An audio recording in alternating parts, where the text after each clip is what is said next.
I guess you really wanna know, That's your problem, yeah. Check it, She keep asking where I've been, I ask her why she wanna know. I've been searching for some. So, ladies and gentlemen, this is Free Game Podcast right here with the first episode. This is EJ Edinburgh. Man. Sean P. So on tonight's episode, we're going to start with the NFL playoffs that just happened with the conference championship games. Then after that, we're going to touch the Super Bowl. And then after that, we're going to go into some NBA. But like I said, let's first get started with these conference championship games with the AFC and the NFC championship. The Vikings beat the Eagles 38-7 in the NFC championship. And then Patriots took down the Jaguars 24-20. Let's talk about the NFC game with the Vikings and Eagles. What team were you most impressed with from that victory? Definitely the Eagles. I mean, it ain't even really much of a question on that because the Vikings, who was supposed to be a top defense, the #1 rated defense, didn't even show up to the game. So, I mean, giving up 38 points to a team that doesn't have their starting quarterback, yes, their defense did help by limiting the offense to in their field position. So the Eagles did start with a good field position a lot of that game, but they also got gashed for 350 yards by Nick Foles, who nobody foresaw being the type of quarterback that he showed or playing at the level that he showed. I did. I seen it. I'm the only one that's seen it. But besides that, the Vikings, their defense just let us down pretty much. I mean, we came in thinking that this was going to be a dud game for the most part, to use Sean P words, that it was going to be a dud game, that it wasn't going to be a lot of points scored. And that's honestly probably how it should have been, how both teams preferred it. But the Eagles was able to jump out to a mean streak, and ever since that first touchdown, didn't allow one score, not even as much as a field goal, from the Vikings the rest of the game. Wait, but that ended up being a dud game, though. A dud because they got blew out. I mean that's a difference between a dud, defensive struggle and a blowout, so. That's true. I'm definitely out of that game. I'm taking the Eagles. The Eagles' performance, their defense, and their quarterback play. Okay, so who you got, Sean? Vikings or Eagles most impressed with? I have to give it to the Eagles. I would be dumb not to give it to the Eagles from what we've seen out of the Vikings. Personally, I thought Vikings defense, #1 defense, I'm thinking that they're going to come in revved up. They barely won. They got out of it. They squeaked one out against the Saints a week before. So I'm thinking, okay, Vikings going to come in, try to put pressure on Nick Foles. They've already watched game film on Nick Foles. Make sure that they try to force turnovers on him, and especially with them playing on the road as well, I'm thinking, okay, they're the ones that are the dogs. They the ones that should be. And really, I'm almost kind of thinking Eagles were an underdog in that. Even with the Vikings only having Case Keenum at the helm for quarterback, they got the #1 most people defense. had them as an underdog. Vegas had the Eagles as the underdog. So I was thinking that, the Vikings were going to come along with definitely a lot more to bring to the table and not get blew out. I mean, the fact that they got blown out really shocked me and surprised me. So I got to go with the Eagles. I was definitely impressed by the Eagles. I was impressed with Nick Foles, even to Leek's point, because Leek had brought up the week before, okay, well, Nick Foles, I think, should be more comfortable and have a good game. I personally didn't think that Nick Foles would throw for 350 and 3 touchdowns. Not against the Vikings defense. I didn't think that it was a possibility. Was it plausible? Didn't think it. I really did not think so. It was foreseeable. It's like I gotta go with the Eagles. Yeah, if I'm gonna go with a team, it's gotta be the Eagles, just obviously based on putting up 38 points, beating a team, holding them to 7. But I'm impressed with them not because of necessarily what they did. It was because of what the Vikings did. I mean, they just didn't show up. They didn't come to play. They #1 defense in the league whole season, and they allowed 38 points, 456 total offensive yards. It was an ugly start for him. You don't want to put Case Keenum in a position to throw the ball 50 times. He threw the ball 48 times, threw 2 interceptions. I mean, but at some point, the Eagles have to get credit for the Vikings not showing up to some extent. You have to, say, okay, the Eagles punched them in the mouth, and the Vikings weren't able to respond. Well, Vikings scored first. So, but once they responded with the pick 6. No, that's true. That's true. Yeah. That's true. Football is the ultimate team sport, no matter where. Everybody's important. The coaching staff. So obviously they didn't come with the correct game plan. Yeah, I mean, you know what I'm saying? They allowed Case Keenum throw the ball 50 times. That's not what you want. You don't want to put your quarterback, in that sort of situation. They couldn't run the ball. Well, Case Keenum getting pick sixed, and then the defense not standing up for him after that and getting down to a big lead, forced him to throw the ball. Because he's usually a 25, 26 attempt guy and then wins. But with high completion percentage. Usually he has high efficiency to Thielen, to Diggs, a little bit of the swing pass and screen pass. Because I would have to look, but I don't think he's thrown for 48 times ever. At least not this season with the Vikings. I don't think so. Yeah, especially not this season. No. Yeah, but I mean, just reiterating back to it, I think it was more on the Vikings and them just not showing up when they needed to. It's the NFC Championship game, especially on the defense being #1 in the league, and you allow 38 points, 456 total yards. That's just not okay. Yeah. So if we're gonna probe a little bit on this, you know, you were talking about Nick Foles, and you have brought up before that, you know, you kind of saw this coming and whatnot. But let's be honest, nobody saw this coming. We saw Vegas. What I'm saying is, I didn't see it as much of an anomaly as a lot of people did. The Nick Foles going for 350. I've seen him. We've seen him play well before as the starter for the Eagles. It has been a while for him. He finally got a chance to win a playoff game with this team. Wait, when did we see him play well? With Chip Kelly. The first his first season with the Eagles, that he was a starter, was crazy. My thing is, he was a Pro Bowler. That's 3 years. Pro Bowl. But that was 2015. But that's what I'm saying. You gave him a couple games. You know, he beat the Raiders in a bad game. Had a couple games that they still put out victories in. Yeah. Then he got to the playoffs, had an okay game manager type game. Got that win under his belt, and got some confidence going into this game, as I figured he probably would at home. And was able to dominate the top defense in the league. I just didn't feel like from one playoff game, his last 2 or 3 regular season games to end the season were kind of up and down, and then which didn't really give me a lot of confidence. Logically speaking, he didn't show much this year for me to believe that. But I'm just him. Yeah, I'm with you. And that's why it's unforeseeable for me. I mean, that wasn't supposed to happen, and that's on the Vikings. They were in that game in the beginning. And they let that interception change the whole projectile of that game, and you know they got blown out. And that was early. No, exactly, because it was still 7-7.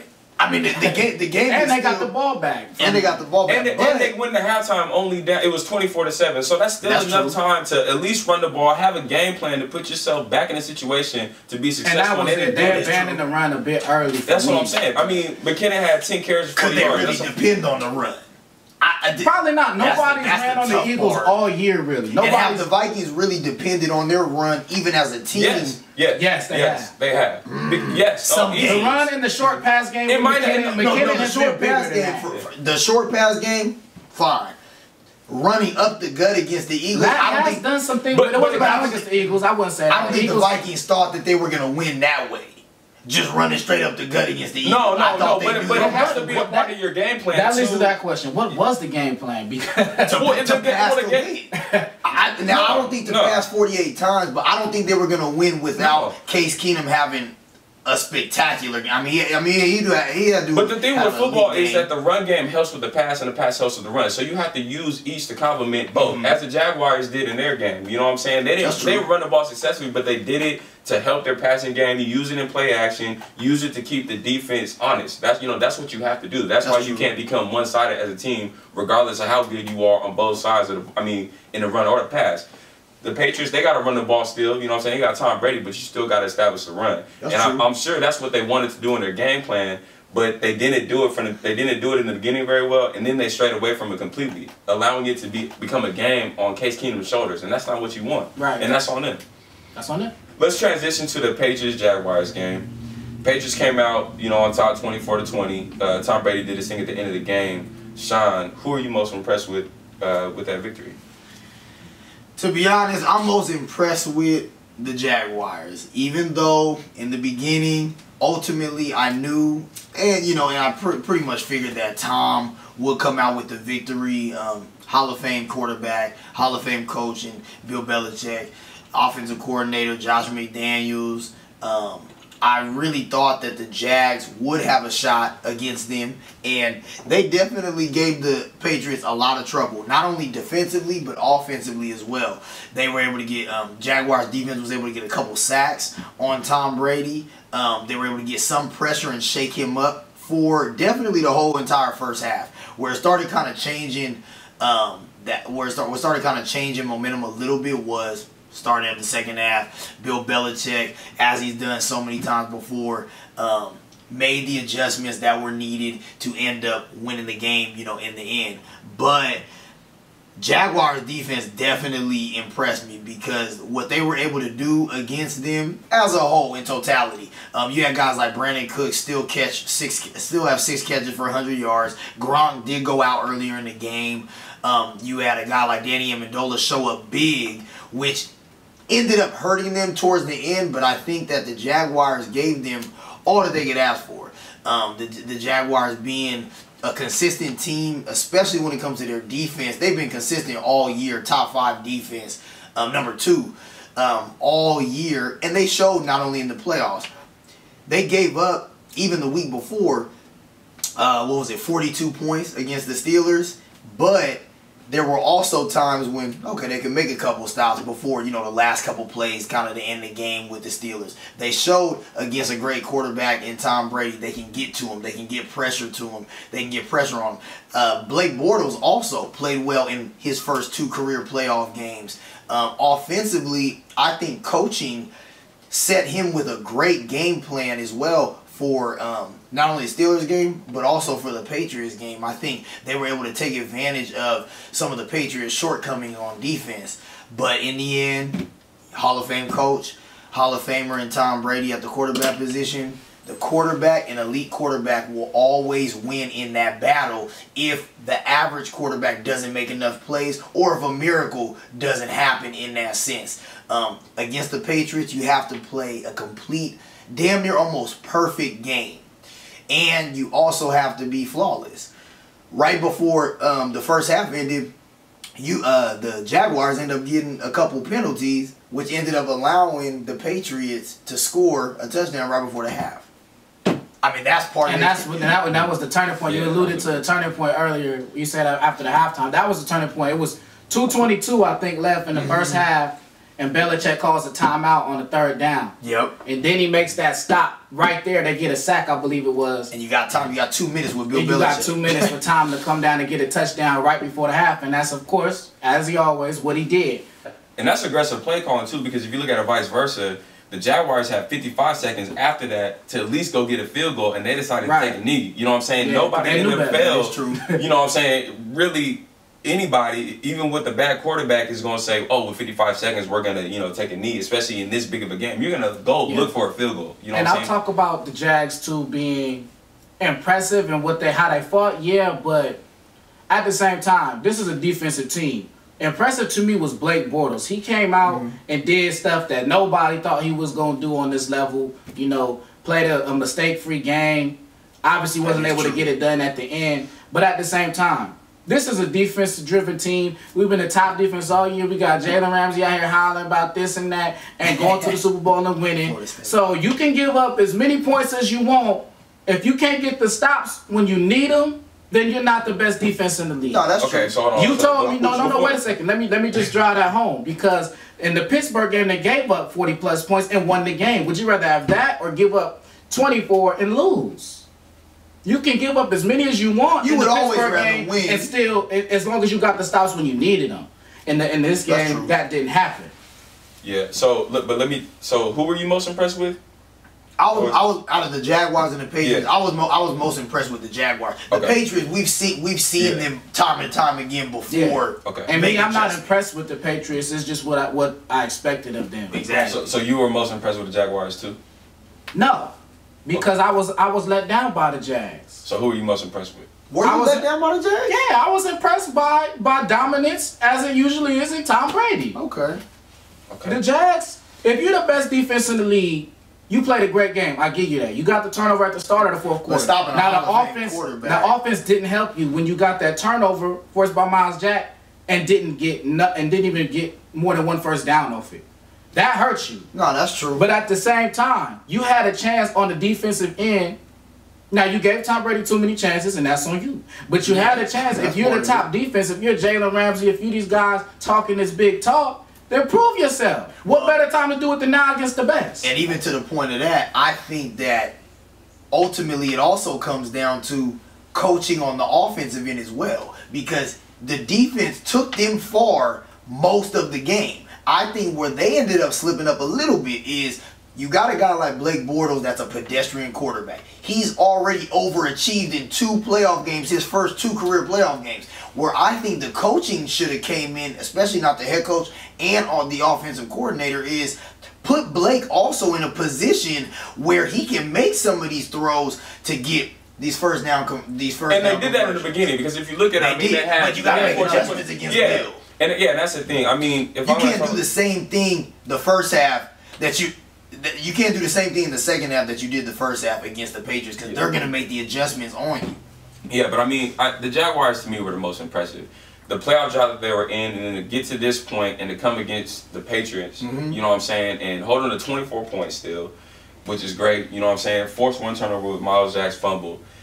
And then to get to where they were in the game and to really just be based on a few plays made by the greatest team in NFL history right now, with one of the greatest quarterbacks of all time. Yeah, this dynasty, then I got to be impressed with what they did. You know what I'm saying? Considering how far they went and what they did in that moment, I'm very impressed. They have a young defense. They have the future to be successful. No, they should be looking forward. I mean, the only difference really in the game to me was the fact that one team had Tom Brady and the other had Blake Bortles. You know what I'm saying? And I mean, like we said, we saw Tom Brady make a 3rd and 18. Who's doing that? You know what I'm saying? That's true. I agree with you, but it's just to the fact that the Jags are still going to hang their hat on their defense. And Blake Bortles, like you said, that's fine. In the first half, they were converting on 3rd down.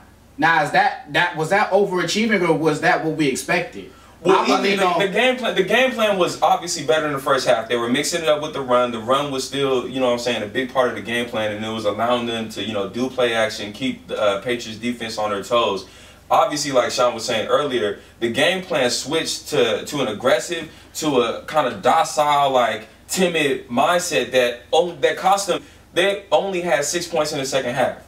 So that game plan that they had, it went into a little timid form, and it didn't perform. They didn't perform like they should have. Well, and I trust Bill Belichick on the defensive end. Even though he's not the D coordinator, he's a defensive-minded coach mainly, always has been historically.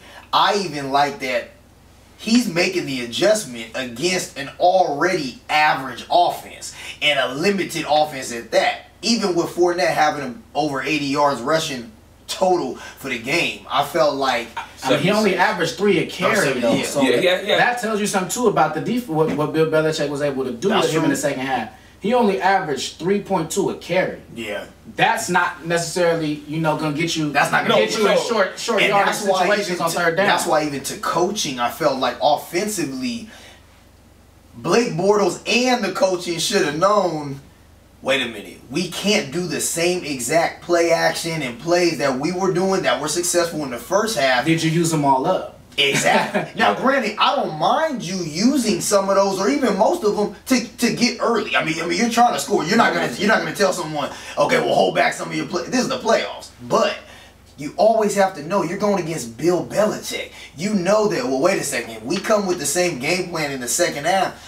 That's not going to be as successful as it was in the first half, and I think that was a huge mistake and a huge blunder on their coaching staff. I really do. Yeah, because you can't go into the second half and only score 6 points against the Patriots. You had to lead. Yeah. I think you have to come into the second half with an aggressive mindset that you do on defense, on offense too. You got to go in there looking to get each field goal, each touchdown you can get, and take advantage of each time, you know what I'm saying, you get the ball on offense to play ball control. Because that was a huge part about them in the first half with the Patriots. The Patriots only had the ball a few times. No, that's true. You know what I'm saying? In the first quarter and the second quarter. You know what I'm saying? So playing that ball control, and even if you have a short average, you know, in the run game that you're talking about with Leonard Fournette, you still have to pound the rock because it takes time off the clock. No, you're trying to. They were trying to. In the second half, they tried. Yeah, it was. It really wasn't even the whole half. It was the last 13.5 minutes of the game. They just weren't able to get in that first downs. They were really 2 first downs away from winning this game. And their first down, the 3rd down conversion rate was high this game. Until the fourth quarter. Until the fourth quarter. But that's my point. No, they was doing it. Yeah, they were. They were. And I mean, that's, like we said, going back to that biggest difference, Tom Brady to Blake Bortles. 9 of 12, 138 yards, 2 touchdowns in the fourth quarter. The fourth quarter alone. You know what I'm saying? He had double what he did in the first half. Like, that's just what you're going to get with Tom Brady to Blake Bortles. So let's transition now into the Super Bowl part. cap and a stem, catch a wave on us. Take a shot, make a friend, just enjoy the moment. I'm Luke Skywalking on these haters. Celebrate every day like a birthday. Things come to those that wait up, but don't wait to jump in too long. So right now we're gonna touch into the Super Bowl, and the matchups is gonna happen: Patriots versus Eagles. You know, Patriots coming off that big victory against Jaguars, and you know, Eagles coming off their big victory against the Vikings. So it's gonna be a big game, obviously. Nick Foles versus Tom Brady, top defense versus, you know, decent defense. Who you got, Sean? I gotta go with Tom. I really do have to go with Tom. I don't see Nick Foles replicating the same exact success that he had against the Vikings, even the Vikings being the #1 total defense.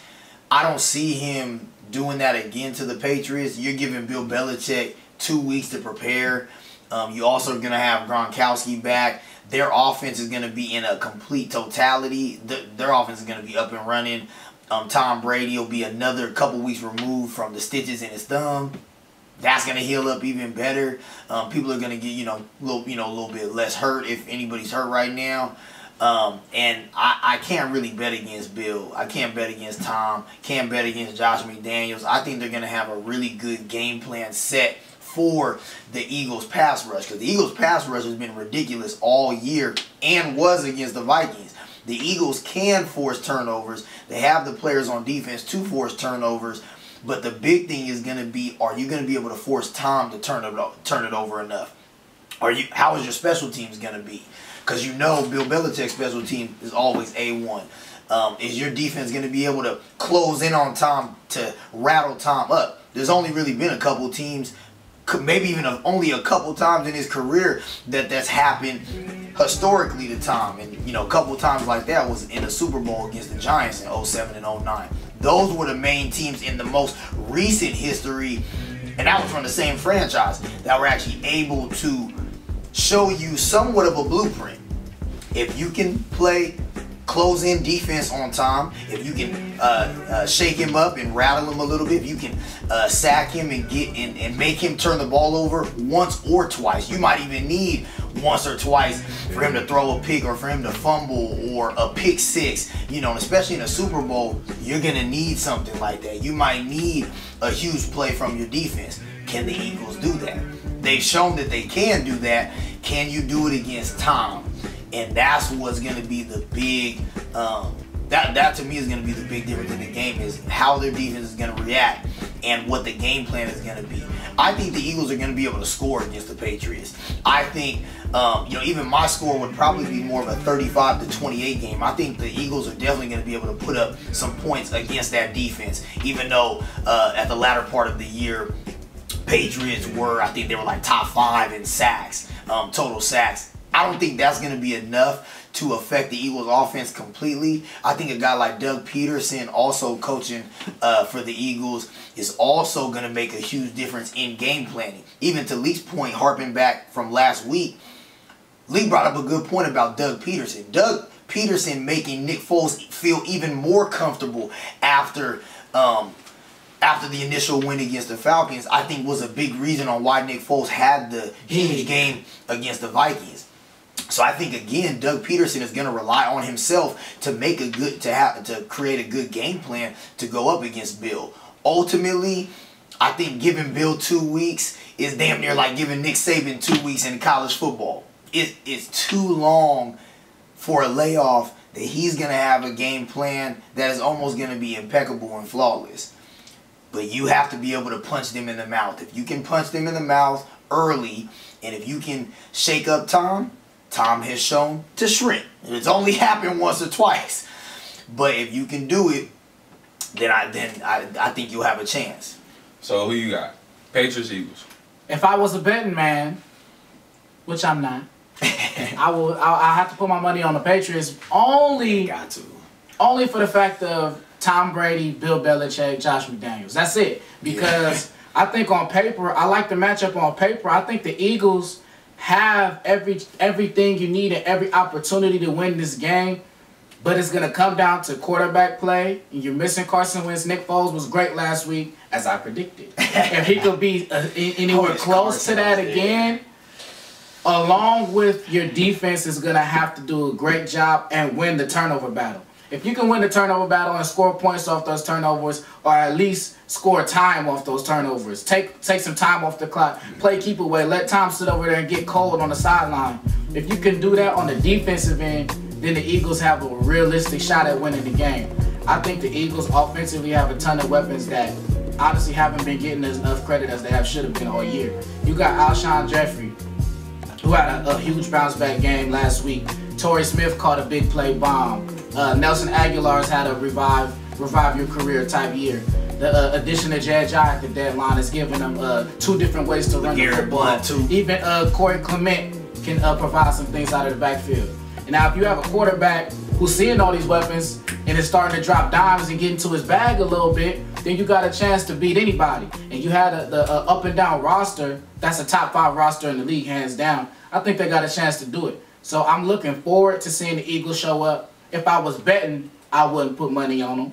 But I'm going to take the Eagles off my word. But you're going to take the Eagles? I'm going to take the Eagles. Okay, if I were to pick a team, like if I were a bet man myself, which I'm not either, but if I were to pick a team, it would definitely have to be the Patriots based on the history. Tom Brady being a better quarterback in the matchup between him and Nick Foles. Obviously the team defense.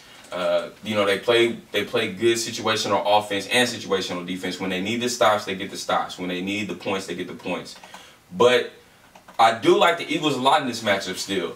I think if we had Carson Wentz in the conversation, I would pick the Eagles to win this game. Because I think the Eagles have a complete team in a sense where they're able to match up with the Patriots in the same way that they have a good defense that makes up some of the slack on their offense. And the Eagles, I feel, have a better run game with Jay Ajayi and LeGarrette Blount. I do. And Doug Peterson is a good coach. He's shown that his game plans have been fluent. I mean, the game plan to me has been keep the ball out of Nick Foles' hands too much. He's only thrown the ball 30 times. He threw the ball 30 times in the first game against Atlanta, 30 times in this game against the Vikings. So not to make it too much on Nick Foles and to keep it balanced between Nick Foles, Jay Ajayi, and a little bit of LeGarrette Blount. So I think if they're able to do that, play some ball control, play good defense, get to Brady, because that's also important. You got to get to Brady. You got to rush him. You got to put pressure on him. They have a realistic chance to win this game.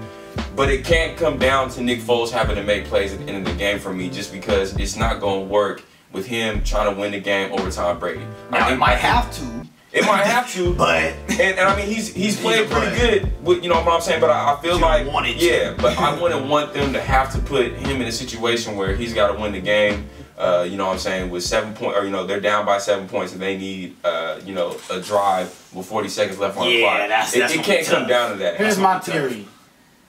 To beat Tom Brady, there's only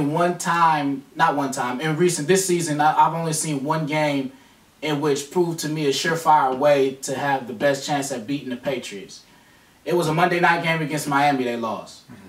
Gronk was out, which was a big thing because with Gronk out and Edelman already out for the year, and all you relying on is Brandon Cooks, Chris Hogan, and Danny Amendola, who have proven that they can win a lot of matchups. You're relying on these 3 guys to win these one-on-one matchups throughout the game without the Gronk advantage. Now, if that can't happen on a consistent basis, the pass rush is going to have time to get to Tom, and that's what the Dolphins were able to do that day. When I look at this matchup, I see the Eagles as being able to get the pass rush home and have a chance to cover on the outside. But that, to me, is going to be a key, too. Can these cornerbacks, can Darby, can they step up and hold down Amendola from having a huge game like he just had against one of the best secondaries in the Jags? Better than the Jags. That's what I'm saying, better than the Jags. I don't think their secondary is better than the Jags, but can they play up to that level? Yeah, and I mean that's because the receivers of the Patriots outplayed the secondary. I think they will. On paper, you would have said the Jags had the advantage as far as Jalen Ramsey and those guys against Amendola. Because they got the best secondary in the league. Especially when Gronk went out. Yep. But they outplayed them. Can the Eagles outplay that core receiver? That's where I think it's going to be tough. Because I think Brandon Cooks and Amendola, last game having 2 touchdowns, especially the last one at the back of the end zone. That was cold. That's going to give him tremendous amount of confidence, especially that's going to give the whole team a lot of confidence. The fact that even Tom, somewhat injured, was able to still, and I think Amendola and Brandon Cooks, with them playing how they played last game, that is only going to give them more confidence. And I'm seeing a stat right here that the last 3 games, Patriots have only allowed 68.7 yards rushing. To me, that's going to be huge because I think what the Eagles and Doug Peterson are going to try to plan is we need LeGarrette and Jay Ajayi to at least I see 100 yards from No, but that's what I'm saying. They're going to want 100 yards. Yeah. If they get they're going to need 100 yards. If they get less than 100 yards, if they get somewhere around 70, it's bad. Somebody. I see LeGarrette beast mode. No, I can see that. Oh yeah, first of all, I think that kind of goes back to what you were saying though. The Eagles defense, winning those matchups, being able to stave the Patriots offense off just long enough to be able to win a game. They have to. They have to. They don't win those outside matchups. But I think it's just as important as we're talking about the offense to do the same. You know what I'm saying? To be able to run the ball, to play ball control, and their special teams. Which I believe that's always a big part. I mean, in this game in the Super Bowl, you're gonna need a good punt return here and there. You're gonna need a good kick return here and there. So do you give the advantage to a guy like Corey Clement punt returning for the Eagles, or do you give the advantage to, someone on the pitch? But that also goes back to game plan. That also goes back to game plan. Special teams is hard to predict unless you got Devin Hester. It's almost whoever makes a big play without a penalty. It's hard to predict, but it's based off the game plan. I'm telling you, coming from the football experience.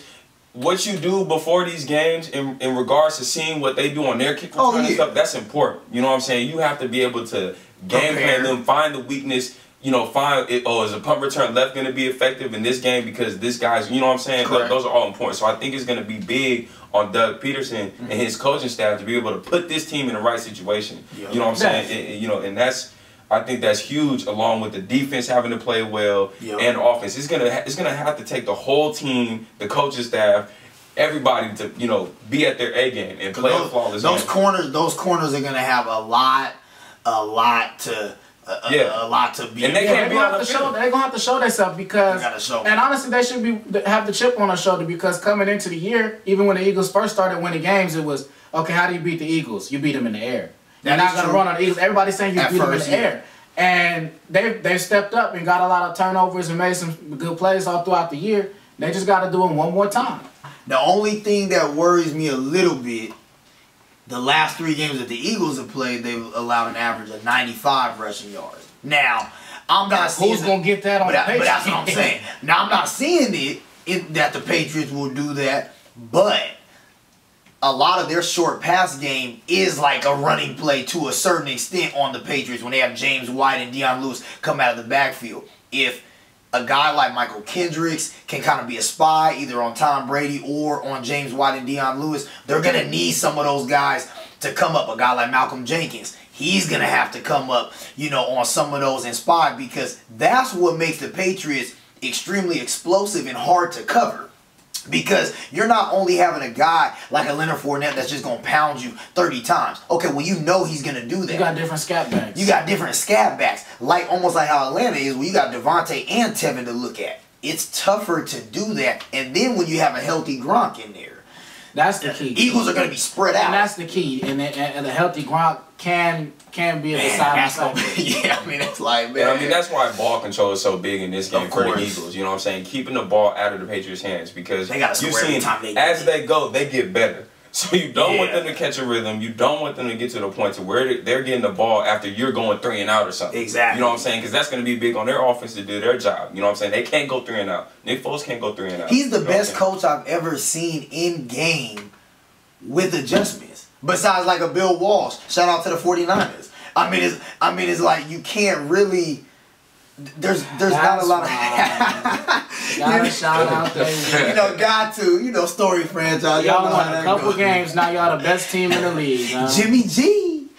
But but that's the thing with Bill. Bill, he makes so many adjustments in game. It's hard. It's just hard. All right, so you're going with the Patriots. You're going with the Eagles. Lie. All right, I'm a little split. I'm gonna have to say Patriots, but I'm liking the Eagles matchup. What's your score? If I'm gonna go with a score, I had said earlier I would take the Patriots 28-17. That's how I was convinced. But now that I'm seeing it, kind of looking back to the Eagles, what they did in the past games and what they did in this last game, and Nick Foles. I really looked at Nick Foles' stats. He's been impressive in these last 2 games. He's been impressive in 1 game. No, because the last game he did. Wow, it's Christmas now. Okay, I don't know it's Christmas now. He ain't that good. He's back. He's been cool. He's about as good as the Hornet. He's back. He's about as good as the Hornet. Matched up with the run game, Eagles have a chance. I mean, I just think they do. So let's end that segment. Let's go into the NBA. Crash land at the earth is calm, and I'm making my way through airwaves, hunting commas. I see a million inside my future, I can palm it. Writing these visions out in these modern day sonnets. I remember when Willie popping on Tonka. Society I said was always something I would conquer. Ills in the high lows, depression and sad songs. Blinded by clown shows, my cops third eye closed. Separated from everything I was taught, but it's part of growing up as a hustler in the money run. Pockets was on Nina, my wallet could use a tummy tuck. Funny y'all start stunting and lost my touch with the guy. So right now we're gonna touch into the NBA. We're getting close to the All-Star break, which means that's the halfway point in the NBA season. Paul George got snubbed. So we're gonna talk about the top 3 teams in the Eastern Conference and the top 3 teams in the Western Conference. I'm gonna name the Eastern Conference to you right now. Boston being at 1, Toronto at 2, Cleveland at 3, Miami at 4, Washington at 5, Indiana at 6, Milwaukee at 7, Philadelphia at 8. And then if we go to the Western Conference, you got Golden State at 1, Houston at 2, Minnesota at 3, San Antonio at 4, Oklahoma City at 5, New Orleans at 6, Portland at 7, and Denver at 8. Shout out to Boogie. So if we're going to talk about the top 3 teams in each conference, you know, we're talking about the top 3 teams we'll probably see at the end of the race. You know what I'm saying? There's still that second half of the season that we got to address. But just right now, if we were to see these top 3 teams and, you know, where their chances are coming to the end, you know, where would you rank your top 3 teams in the East? I only see 2. You got Boston, you got Cleveland. And at this point, at the halfway point, you could pretty much lean either way. For me, I'm going to lean towards LeBron because I know what he's going to do when it comes time. He do it every year. They come to about this point, the season hits a low. This particular season, he's got new players coming in and out of the lineup. So that's adding new fuel to the fire. But so you got the Cavs at 1 and Boston? I got the Cavs at 1 and Boston at 2. Just because Boston is the better team overall right now because of the defense. They're playing good defense, inspired basketball. The Cavs are going to play inspired basketball when it comes time for the playoffs. So you can't really judge a LeBron team at its full strength anytime during the regular season, not even when they play the Warriors on big games and nothing like that. It's not the same as when LeBron gets into the playoffs. So I'm going to go with LeBron at 1 based on history. And then Boston at 2. They have the defense. They have the playmaker in Kyrie Irving, but they're just missing that Gordon Hayward and maybe even a little more to take over the Cavs, in my mind, in the Eastern Conference. Sean, who you got? Top 3 teams in the East. I still got to go with Cavs 1. I'm obviously high right now because we lost another game. I mean, that's on you. But that's what I'm saying. 10 out of 13. Can we play defense? Call me. Get me on the floor. I'll play better defense. I'm talking 29th out of 30 in defensive rating. Are we next to the Kings? Next to the Kings. I know. Wow. I mean, by 0.1 of a point as well. Wow. That means we are the Kings. I mean, if we are the world, we are the Kings. I mean, so King James. I mean, it's one of the. I mean, Darren Fox. The effort is not there. Obviously, I know we have a veteran team. At the end of the day, we're going to step it up when it comes to the playoffs. We're going to step it up when it does matter. The thing that I don't personally like is I don't like the on and off switch and stuff like that because you're already putting yourself into some bad habits. You want to be able to set the precedent now that we're going to be playing better defense. Now, that's where as players, we got to put it on ourselves. The Cavs as a team have to look at themselves, even with players that aren't as great defensively. Come on, y'all. Y'all know the only great defensive player on there is Jay Crowder. But at the end of the day, he's not even playing defense. So my thing is, it's got to be a team situation. It's got to be some more effort in there. So I think the Cavs will end up at the end of the year playing the Celtics in the Eastern Conference Finals. I think they end up still coming out and getting to the NBA Finals. The Raptors, they win a lot of games. That's all they really do usually. They get out the first or second round. So, and then the Celtics as the number 2 team.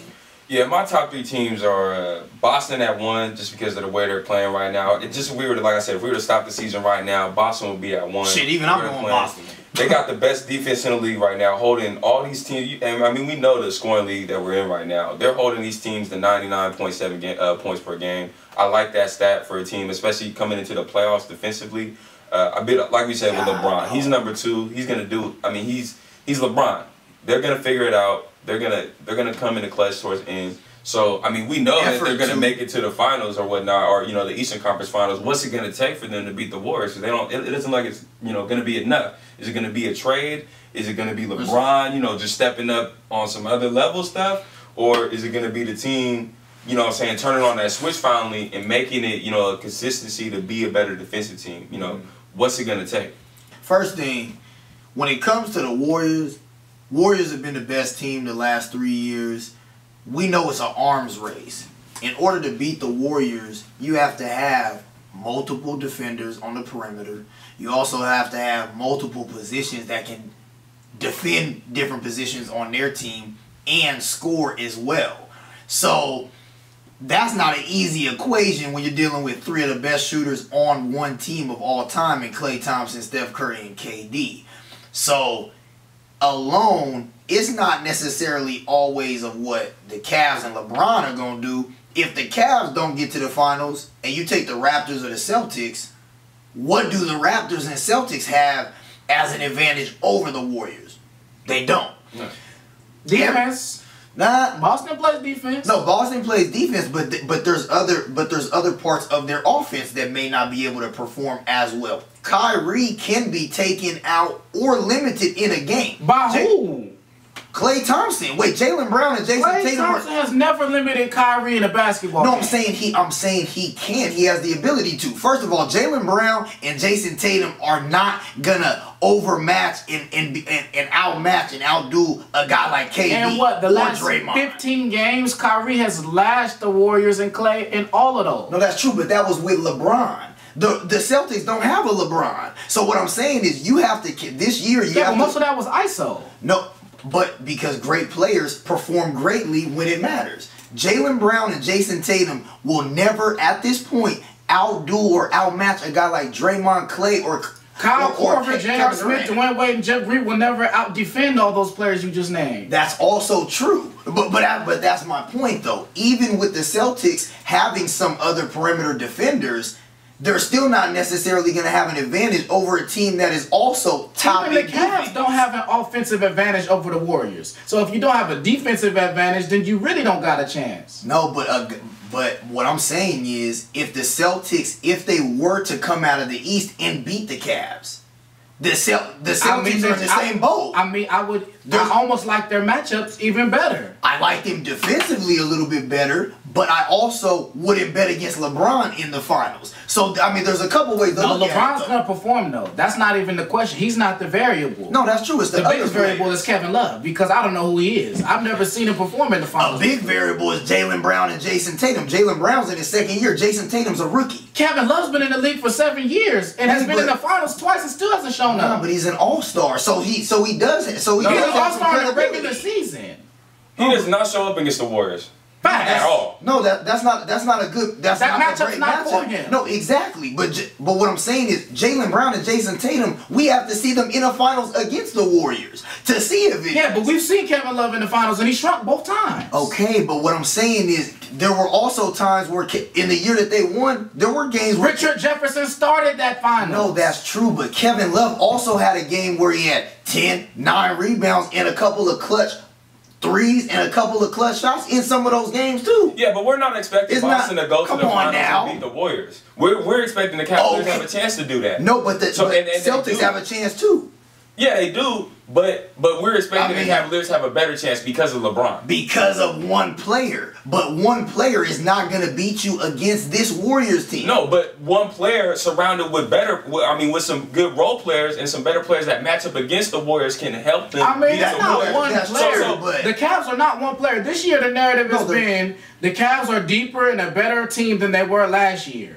So we can't say that as one player. We're saying everyone has agreed consensus that this team is better than it was on roster than last year. No, depth-wise, but they just haven't played like it in recent times. But that's what I'm saying. We're not saying we can't just say it's one player because there's players around Bron. Nah, but the difference is that a guy like Steph, Clay, and Kevin Durant pose different problems that nobody else has ever had to face in the history of the sport.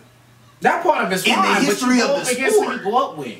No, exactly. Nobody ever faced Michael and Scotty on the perimeter before they were out there. No, that's true. These are the 3 best shooters, arguably, of all time that are on the Warriors. So that poses a completely different problem even for the best defense in the Celtics. Can the Celtics handle that and limit that 4 games? And you still have to score against the Warriors. What I'm saying is their chance is just as good as the Cavs' chance. I do agree with that. Now, if the Cavs can play better defense, what we've at least seen them do in the playoffs, even last year, they came into the playoffs ranked 20th in defensive rating. Well, in the playoffs and during the playoffs to the finals, they ended up ranking at 10th. So, 10th in the playoffs. The problem is they're 29th in defense right now. They're also 27th in defensive rebounding percentage. No, that's true. No, that's true. But here's to my point as well. They're also 21st in steals a game. They're also in the bottom 10 in blocks a game. No, they are. The last 3 years, they've declined in defensive rating each year. So clearly, they're not getting better defensively. So what is it though? What is it? Is it going to be on their team to play better, like playing better team defense, or is it going to be based on a trade or something? What's it going to take for them to be able to match up against the Warriors? A trade of getting maybe a George Hill or maybe a DeAndre Jordan would obviously help them defensively, but they just have to have better effort. Okay, so it's on the effort end. Effort as well. What's it going to be? Is it going to be to ship K-Love along with Tristan and that pick? Is it going to be on that? And a total performance from everyone. Okay. So we're going to tap into the West real quick, the top 3 teams in the West. Who are your top 3 teams in the West?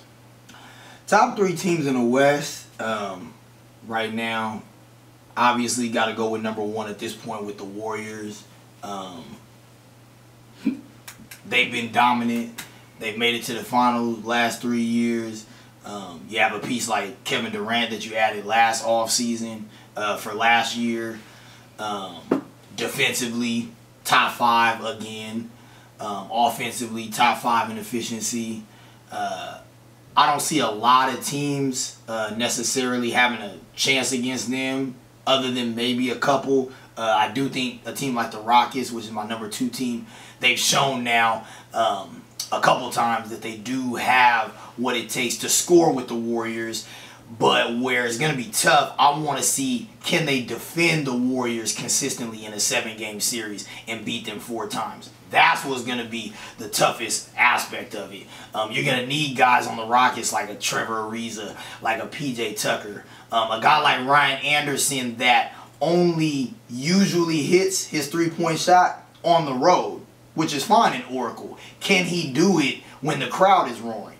We still have to see that. A guy like CP3 that's already been proven, a guy like Harden that's already been proven. For them, I'm assuming they're going to play well against the Warriors or at least have, a pretty good series if they end up facing the Warriors.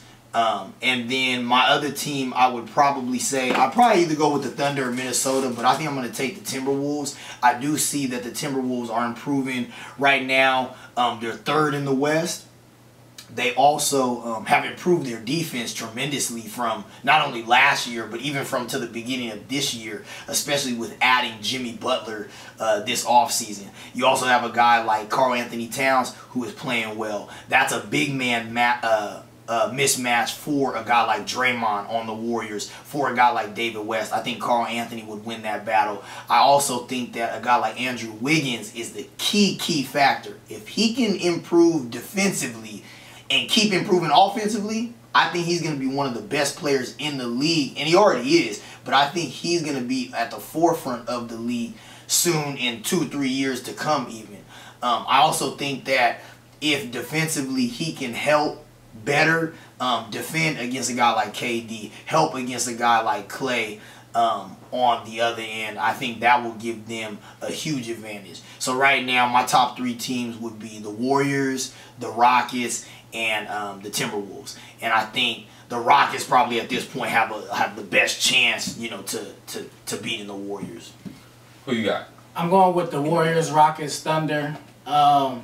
Warriors, obviously, I don't even have to talk about it. The Rockets is cool. You know, they showing that they can do some things with Chris Paul. He integrated a lot better than I thought he would, coming in smooth and not having to pound the rock as we thought he might do, come stop the offense. He's fitting into the flow when he's playing along with Harden. And then when Harden's off the floor, he's basically doing the Harden thing, running the pick and rolls, getting the Clint Capella alley-oops, hitting shots whenever he can in the ISO game. So that's cool.